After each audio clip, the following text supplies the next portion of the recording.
സ്വർണ്ണവിലയിൽ റെക്കോർഡ് കുതിപ്പ് തുടരുന്നു. പവന് 400 രൂപ വർദ്ധിച്ച് 51,680 രൂപയും ഗ്രാമിന് 50 രൂപ വർദ്ധിച്ച് 6,460 രൂപയിലുമാണ് വ്യാപാരം.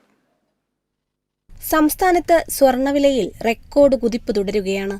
പവന് 400 രൂപ വർദ്ധിച്ച് 51,680 രൂപയും ഗ്രാമിന് 50 രൂപ വർദ്ധിച്ച് 6,460 രൂപയുമായി. 2 ദിവസം കൊണ്ട് ഗ്രാമിന് 125 രൂപയും പവന് 1000 രൂപയുമാണ് വർദ്ധിച്ചത്. രാജ്യാന്തര വിപണിയിൽ 2024 US ഫെഡ് 3 പ്രാവശ്യം പലിശ നിരക്കുകൾ കുറയ്ക്കുമെന്ന് പ്രതീക്ഷിക്കുന്നതിനാൽ 2025 സാമ്പത്തിക വർഷത്തിലും സ്വർണത്തിന്റെ കുതിപ്പ് തുടർന്നേക്കുമെന്നാണ് വിലയിരുത്തൽ. കഴിഞ്ഞ മാസം 29-നാണ് ആദ്യമായി സ്വർണ്ണവില 50,000 കടന്നത്. അതേസമയം സ്വർണ്ണവിലയിലെ കുതിപ്പ് ജ്വല്ലറി ഓഹരികൾക്കൊപ്പം സ്വർണ്ണ പണയ ഓഹരികൾക്കും അനുകൂലമാണ്. വില ഇനിയും ഉയർന്നേക്കുമോ എന്ന ആശങ്കയിൽ വിവാഹാവശ്യങ്ങൾക്കും മറ്റും ആഭരണങ്ങൾ വാങ്ങിവയ്ക്കാനെത്തുന്നവരുടെ തിരക്കും കൂടിയിട്ടുണ്ട്. News desk, Kerala vision news.